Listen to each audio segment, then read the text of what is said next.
ओम नमः सिद्धेभ्यः।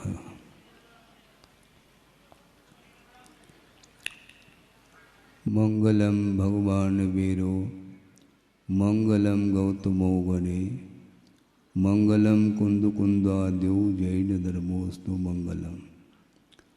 सर्वमंगल मांगल्यम सर्वकल्याणकारकम प्रधानम सर्वधर्माणां जैनम जयतु शासनम।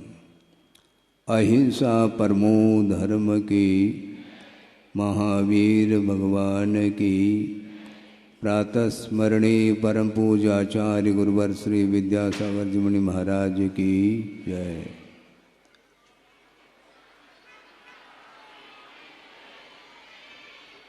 आगम में ये बात पढ़ने को मिलती है कि वर्तमान में यद्यपि यह पंचम कलिकाल है और यहाँ पर साक्षात प्रभु का दर्शन संभव नहीं है, किंतु जनबिंबों के माध्यम से धर्म की आराधना की जाती है। देव गुरु शास्त्र का आलम्बन लेकर के परिणामों में पवित्रता आती है, उज्ज्वलता आती है और उसके माध्यम से ही पुण्य का संचय भी होता है और अज्ञान दशा में अर्जित जो पाप कर्म है उसका निर्मूलन भी होता है। गुरुदेव ने कई बार स्वाध्याय के दौरान ये बात रखी है कि साधन पर्याप्त उपलब्ध होने के उपरांत भी साधना की ओर जब तक दृष्टि नहीं जाती तब तक वो साधन सारे उपस्थित रहते हैं, किंतु उसका उपयोग नहीं हो पाता। और ये भी उतना ही सत्य है, ज्ञानावरणी कर्म का क्षोभशम हो जाता है तो ज्ञान उपलब्ध हो जाता है, किंतु बारीकी से अध्ययन करने से यह भी सामने आ जाता है कि ज्ञानावरणी कर्म का क्षोभशम अलग वस्तु है और उपयोग अलग वस्तु है। जैसे समझने के लिए टेप रिकॉर्ड, अब वह ज़माना चला गया, किंतु वह भी ज़माना था। आचार्य महाराज देशना देने के लिए बैठे हैं और श्रावकगण टेप रिकॉर्ड सामने रखते हैं और उसमें कैसेट है, कैसेट तो जानते हैं कि नहीं, और टेप रिकॉर्ड के भीतर उस कैसेट को फिट किया जाता है। फिर बाद में स्विच को ऑन करते हैं तो टेप रिकॉर्ड चालू हो जाता है, तो आप लोग सुन लेते हैं। मैं इसलिए इस दृष्टांत को रख रहा हूँ। ज्ञानावरणी कर्म का क्षोभशम जो हुआ है वह कैसेट की भांति है और टेप रिकॉर्ड में फिट करके स्विच को ऑन किया जाता है तो वह बज जाता है, बोल उसमें से आ जाती हैं और देशना आप लोग सुन लेते हैं। उसी प्रकार आपका उपयोग यदि वस्तु स्वरूप को प्राप्त करने की दृष्टि से अथवा उसको जानने की दृष्टि से यदि उपयोग केंद्रित हो जाता है तब कहीं जाकर के उस पदार्थ का बोध होता है। और बोध होने के उपरांत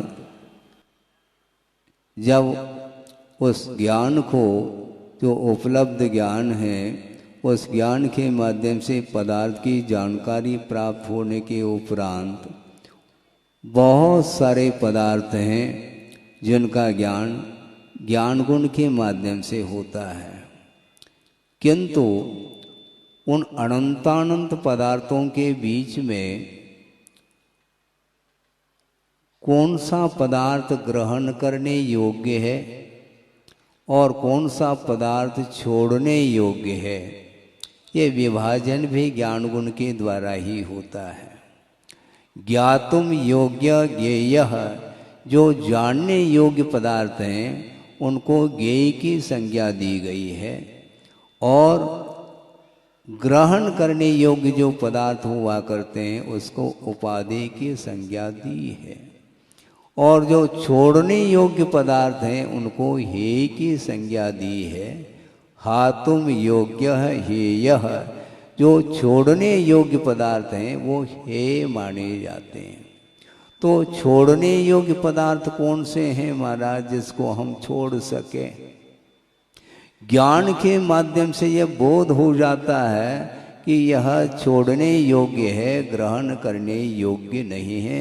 यह श्रद्धान का भी विषय बन जाता है, किंतु श्रद्धान का विषय बनना अलग वस्तु और छोड़ने का भाव होना अलग वस्तु है।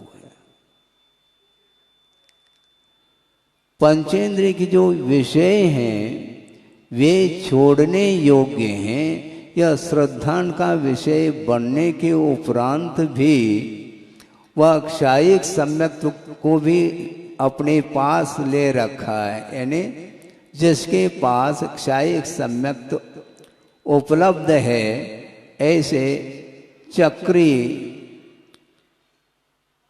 षटखंड अधिपति जिनको आप लोग बोलते हैं, और जिनका वैभव वर्णन करने में बहुत समय लग सकता है। 84 लाख हाथी, 18 करोड़ घोड़े और इतनी संख्या में रथ, 14 रत्न, 9 निधि और 1 नहीं 2 नहीं 96,000 रानियां जो कि अप्सरा को भी मात करने वाली हैं, और इस वैभव के बीच में वह चक्री रहता है। हम ये पूछना चाहते हैं, वह क्षायिक सम्यक्त होने के उपरांत भी उस वैभव के प्रति श्रद्धान के मात्मक है।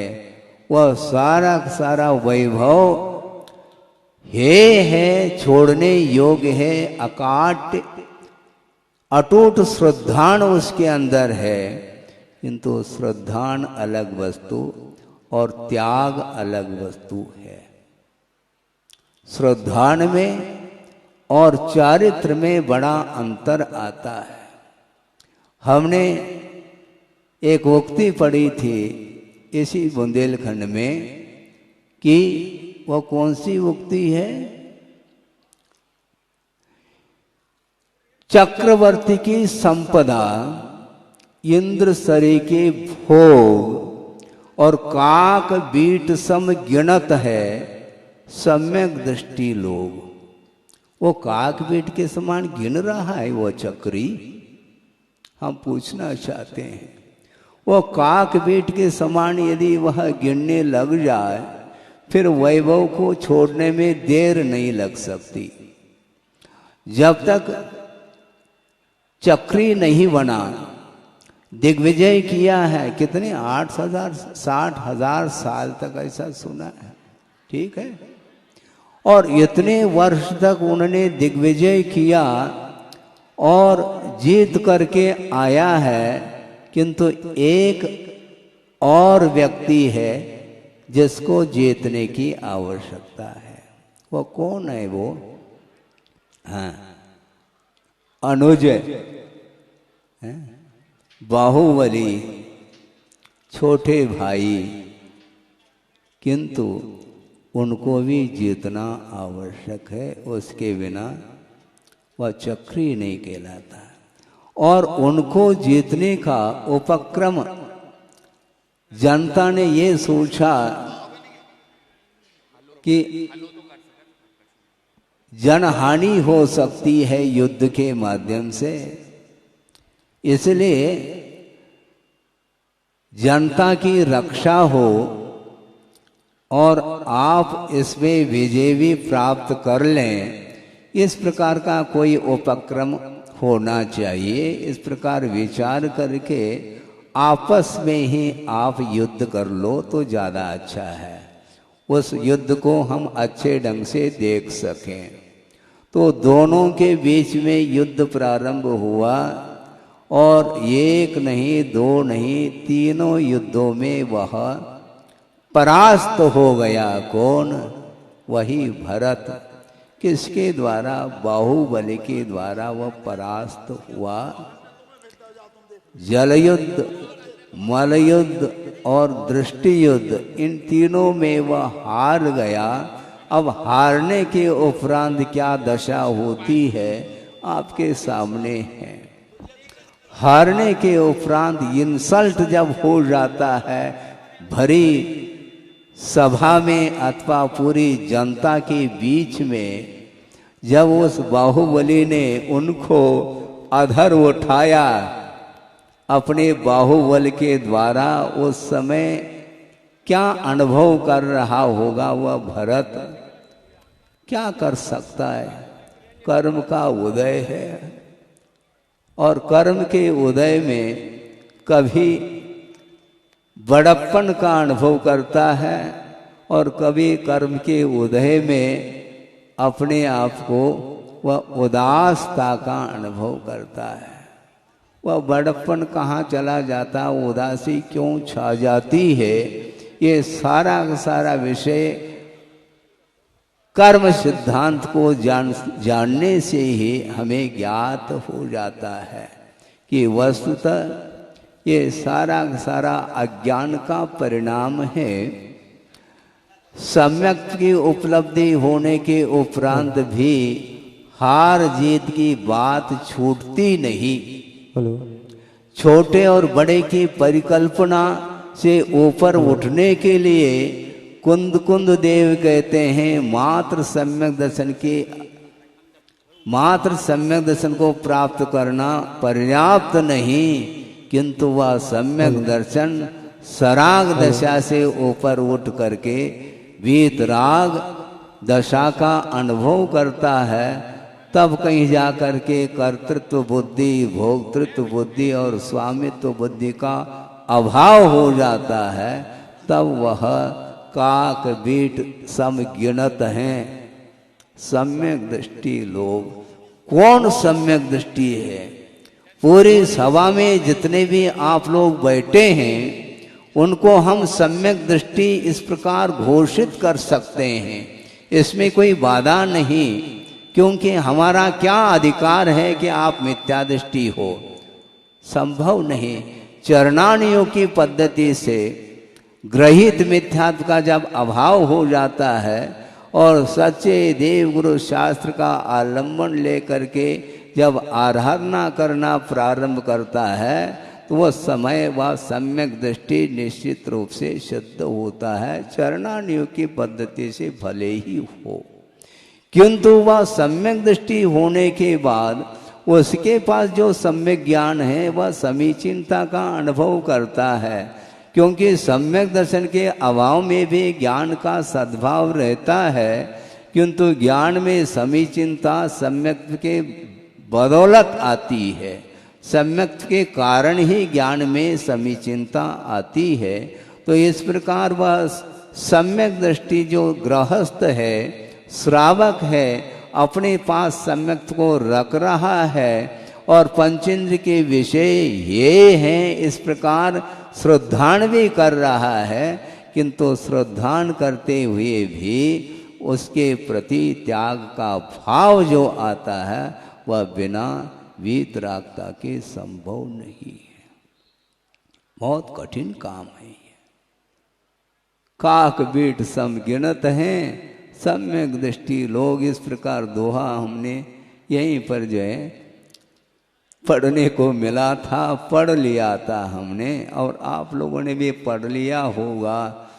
पढ़ना, समझना, जानना ये सब अलग वस्तु है, किंतु संवेदन की जब बात आती है उस समय चारित्र के बिना वह संवेदन संभव नहीं है। पर को पर जानना ये बहुत आसान है। आसान का तो वैसा आसान यह भी नहीं है, क्योंकि यह भी दुर्लभतम वस्तु है सम्यक को उपलब्ध करना। किंतु सम्यक उपलब्ध होने के उपरांत भी असंयम की भूमिका से ऊपर उठ करके संयम के साथ जीवन व्यतीत करना अत्यंत कठिन हो जाता है। तीर्थंकर होते हैं और तीर्थंकर के सामने वह चक्री कैसा अनुभव करता है? जैसे एक विशाल काय हाथी खड़ा है और उसके सामने एक छोटी सी चींटी चल रही है, कैसी लगती वो चींटी? वो चींटी के सामने वह हाथी पहाड़ के समान खड़ा है। उसी प्रकार चक्रवर्ती की संपदा, उसका वैभव भी तीर्थंकर के वैभव के सामने कोई मायना नहीं रखता। इसलिए समूह शरण में विनीत भाव के साथ मुकुट को उतार करके प्रभु के चरणों में नतमस्तक होता है वही चक्री जो युद्ध स्थल पर खड़ा था। हाँ, सोचो, वो समय भी सम्यक्त था और अभी भी सम्यक्त है। यह विनीत भाव क्यों आया है? ये वीतराग छवि का जो दर्शन है उसका यह प्रभाव है, उसका यह प्रभाव है।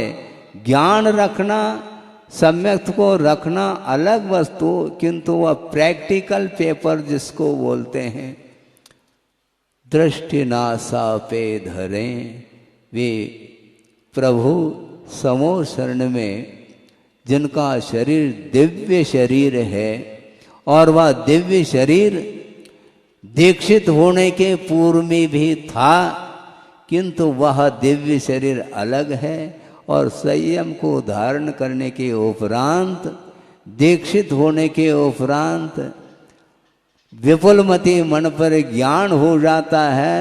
और मात्र इतना ही नहीं, दीक्षित होने के उपरांत केवल ज्ञान को छोड़ करके संपूर्ण रिद्धियों को वह प्राप्त कर लेते हैं।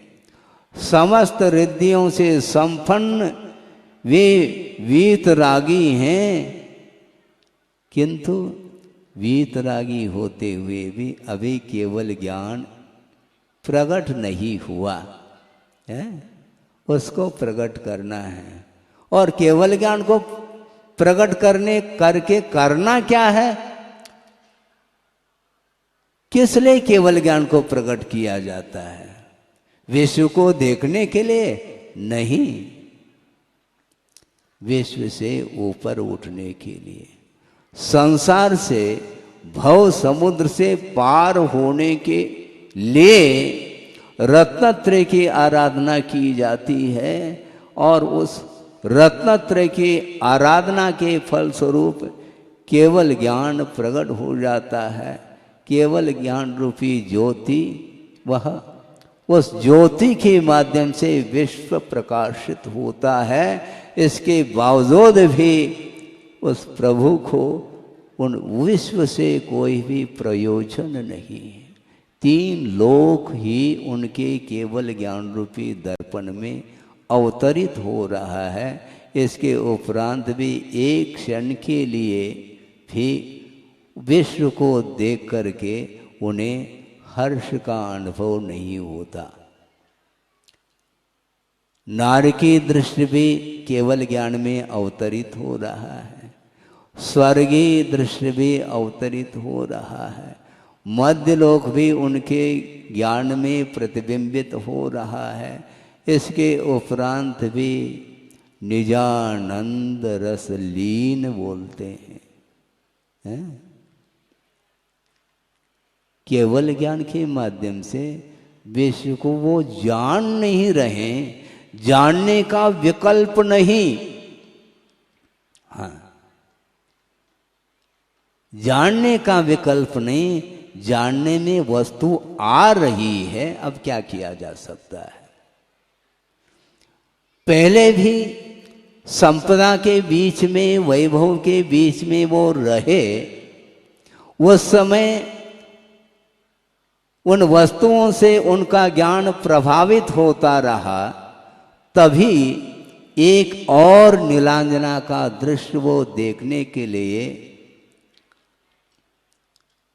उत्साहित हैं, है क्या नहीं है? अबुद्धिपूर्वक देख रहे हैं क्या उस दृश्य को? बुद्धिपूर्वक देख रहे हैं और राग पूर्वक देख रहे हैं। उनके पास सम्यक ज्ञान विद्यमान है, सम्यक तो भी विद्यमान है, किंतु जब तक दीक्षित नहीं होते तब तक वह वैभव उन्हें आकर्षित कर रहा है। इसको बोलते हैं अज्ञान का परिणाम। सम्यक ज्ञान है श्रद्धान के अपेक्षा, किंतु चारित्र के अभाव में वह ज्ञान अभी भी पर वस्तु से प्रभावित हो रहा है। यही ज्ञान की व्यग्रता मानी जाती है। इसलिए काक बीट के समान वो गिन नहीं सकते। तीर्थंकर भले ही हो, किंतु गृहस्थ अवस्था में राग छूट नहीं सकता। गृहस्थ अवस्था में स्वामित्व बुद्धि, भोक्तृत्व बुद्धि और कर्तृत्व बुद्धि छूट नहीं सकती। इन तीनों बुद्धियों से ऊपर उठने के लिए संयम का अवलंबन लेना शेष रह जाता है। चक्रवर्ती उनके सामने बहुत छोटे प्रतीत हो रहे हैं और वे महान प्रतीत हो रहे हैं। और समोशरण में जाकर के चक्री मुकुट को उतार देता है और नतमस्तक होता है। हे भगवान, आपका जो वैभव है, वास्तविक देखा जाए यही वैभव है। क्योंकि वैभव दो तरह का होता है, लक्ष्मी दो तरह की होती है। श्री का अर्थ लक्ष्मी है और नमः श्री वर्धमानाय, श्री वर्धमान स्वामी के लिए नमस्कार हो, इस प्रकार आचार्य समंतभद्र स्वामी कह रहे हैं। श्री का अर्थ लक्ष्मी है, वैभव है, किंतु वह बहिरंग जो वैभव है, बहिरंग जो विभूति है, वह समो शरण आदिक वैभव माना जाता है, जो कि आत्म तत्व से उसका कोई भी संबंध नहीं है।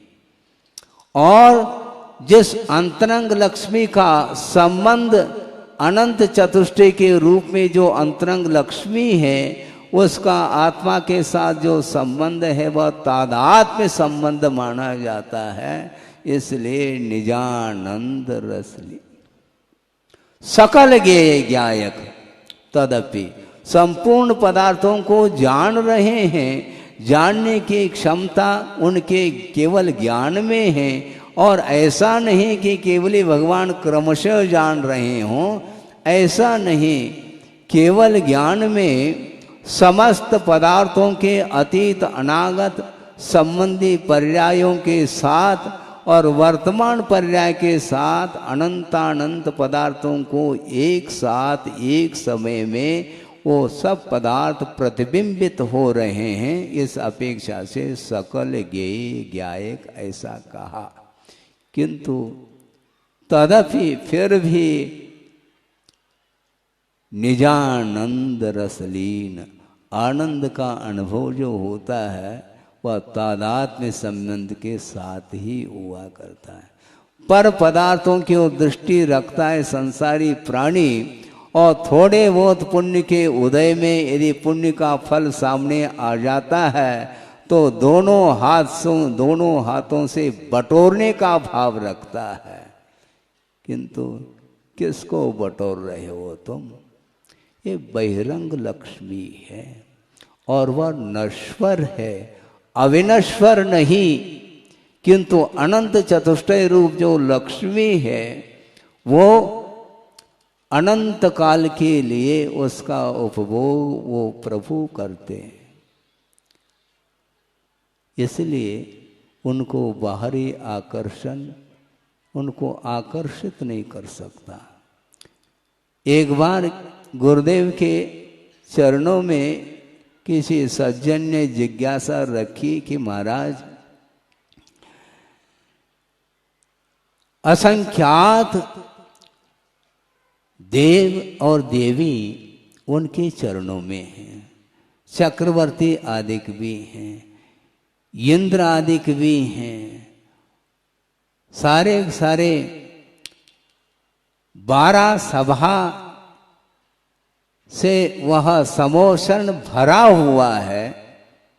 इसके उपरांत भी उनकी दृष्टि नासाग्र दृष्टि है। उन्होंने जिज्ञासा ये रखी थी कि महाराज ये इतने सारे के सारे मनुष्य गति के जीव और स्वर्गीय देव आदिक ये उनके चरणों में नतमस्तक हो रहे हैं, किंतु उनको किसी से आकर्षण क्यों नहीं? वो किसी को देखते नहीं, वो अपने ज्ञान के साथ ही उनका संबंध जुड़ा हुआ है, इसलिए किसी से वो प्रभावित नहीं होते हैं, फलस्वरूप जनता उनसे प्रभावित होती है। वो भी हम और आपके समान मुड़ मुड़ करके देखने लग जाए तो जन सामान्य के समान वो माने जाएंगे, किंतु संभव नहीं। जब छद्मस्त अवस्था में भी दीक्षित होने के उपरांत वीतरागी जो श्रमण होते हैं, उन्हें किसी बाहरी वस्तुओं से कोई प्रयोजन नहीं रहता, तो केवल भगवान को कैसा प्रयोजन होगा? कोई प्रयोजन नहीं है। उनको आनंद बाहर नहीं आता, भीतर डूबो मत, लगाओ डुबकी। कहाँ पर? भीतर। बाहर डुबकी नहीं लगाओ, भीतर डुबकी लगाना। प्रसंग आ गया है, आपके सामने रख रहा हूँ, क्योंकि आज इस स्थिति पर नेमावर सिद्ध क्षेत्र में गुरुदेव के कर कमलों से आर्य का दीक्षा संपन्न हुई थी। कितनी? 29 29 हाँ 29 दीक्षाएं हुई थी। इसलिए मुझे वह कारिका याद आ रही है, क्योंकि हमें पर में डुबकी नहीं लगाना है, अपने भीतर डुबकी लगाने का पुरुषार्थ करना है। और वह कारिका आपके सामने है। आत्मा नदी संयम तोय पूर्णा।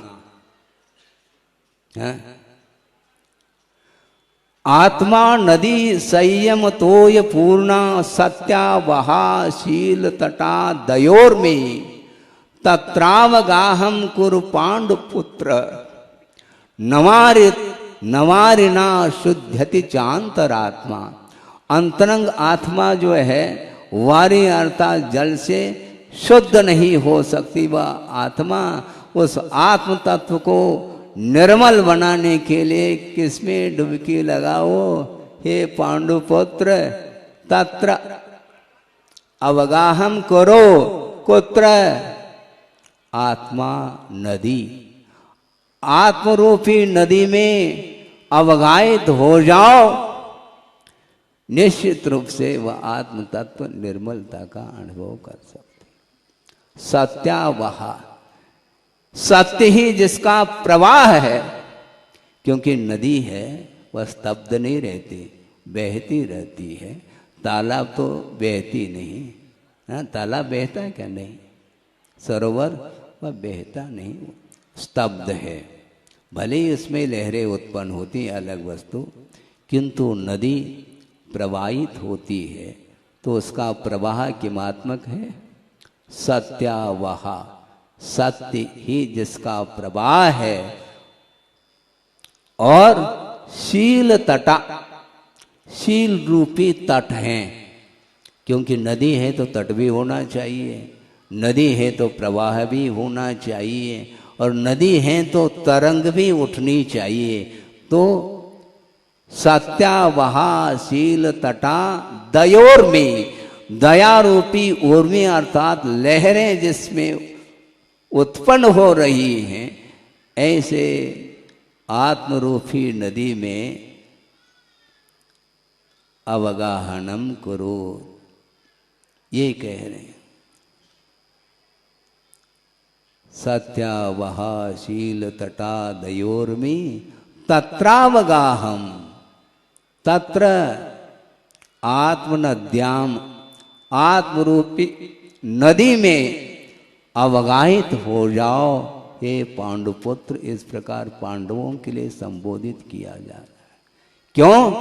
नवारिना शुद्धति च अंतरात्मा, जो अंतरात्मा है वह कभी भी जल के द्वारा वह शुद्ध नहीं हो सकती। समुद्र सागर है, फिर भी उसके द्वारा शुचिता का अनुभव वह आत्मा नहीं कर सकती। इसलिए और क्या कहा? आत्मा नदी संयम तोय पूर्णा, नदी है तो जल भी तो चाहिए, लहरें तभी उत्पन्न होगी और प्रवाह भी तभी बनेगा और तट की शोभा भी होगी। तो नदी सूखी हुई थोड़ी है, तो कैसी वो नदी? संयम तोय पूर्णा, संयम रूपी जल से वह नदी परिपूर्ण है, ऐसा उस कारिका में भाव दिया है। और संयम की बात आज की जा रही। संयम को धारण करने वाली ये 29 आरिकाएं, इनको आनंद तो आया होगा, क्यों नहीं? इनसे भी आनंद, कई गुना आनंद गुरुदेव को आया होगा, क्यों नहीं आ सकता? कोई एक व्यक्ति असंयम की भूमिका से ऊपर उठ करके संयम का अनुभव करने के लिए उत्कंठित होता है, उसको देख करके अपने आप ही मन प्रफुल्लित होता है। इसलिए बात ये चल रही थी, समय भी आपका हो रहा है, 9 बज गए हैं। तो मैं ये कह रहा था, श्री का अर्थ लक्ष्मी है, किंतु बहिरंग लक्ष्मी से कोई प्रयोजन नहीं होना चाहिए। अंतरंग जो लक्ष्मी है अनंत चतुष्टय के रूप में, उसको, उस लक्ष्मी को प्राप्त करने के लिए वह अनंत ज्ञान, अनंत दर्शन, अनंत सुख और अनंत वीर का अर्थ अनंत शक्ति, इन सबको उद्घाटित करने के लिए संयम का आलंबन लिया जाता है। बिना संयम ठीक नहीं। संयम में और चारित्र में अंतर क्या है, इस प्रकार किसी ने जिज्ञासा रखी गुरुदेव के सामने, तो उन्होंने बहुत सटीक उत्तर दिया है कि चारित्र का अर्थ होता है चलना और संयम का अर्थ होता है सावधानी के साथ चलना। 80 स्पीड से कार को गति दी जा रही है, 80 स्पीड से वह जा रही है कार, किंतु यदि ब्रेक नहीं है तो ऑन द स्पॉट कुछ भी हो सकता है। ब्रेक की क्या आवश्यकता? मात्र चारित्र तो हमने अंगीकार कर ही लिया, संयम की क्या आवश्यकता नहीं? ऐसा नहीं। रत्नत्रय की जो आराधना की जाती है वह बिना संयम के, बिना सावधानी के संभव नहीं है। थोड़े बहुत भी यदि चूक होती है, प्रमाद हो जाता है, तो प्रमाद के कारण वह चारित्र मलिनता का अनुभव करता है। इसलिए रत्नत्रय की उपासना करने वालों के लिए गुरुदेव का यह संकेत बार बार रहता है कि दुर्लभ वस्तु को आपने प्राप्त कर लिया है। दुनिया में इस प्रकार की दुर्लभ वस्तु किसी को भी नहीं मिल सकती है। जिसका संसार अब चुल्लू भर रह गया है, उसी के मन में ये पवित्र भाव आते हैं और संयम के क्षेत्र में वह कदम बढ़ा लेता है। इसलिए संयम वह सावधानी का प्रतीक है। प्रमाद छोड़ करके हम रत्नत्रय की आराधना करते हैं तो उसके माध्यम से वह पदार्थ किस रूप में देखने में आता है, तो काक बीट तम गिनत, काक बीट के समान वह प्रतीति में वस्तु आ सकती है, किंतु बिना वीतरागता के संभव नहीं है। तीर्थंकर के लिए भी गृहस्थ अवस्था में वह संवेदन संभव नहीं। यहाँ तक कि आचार्य कुंद कुंद का ही कहना है, गणधर परमिष्टि भी क्यों न हो, साक्षात समो शरण में प्रभु के निकट विराजमान है। कौन? गणधर परमेष्टि द्वादशा की रचना जिन्होंने की है, किंतु भगवान की स्तुति कर रहे हैं, भगवान की वंदना कर रहे हैं और मुमुक्षु भव्य जीव के लिए देशना दे रहे हैं। इसके उपरांत भी इस भूमिका में उनको भी वीतरागता का संवेदन संभव नहीं। महाराज विश्व कल्याण की बात कर रहे हैं गणधर परमेष्टि, भगवान की वंदना कर रहे हैं, भगवान की स्तुति कर रहे हैं।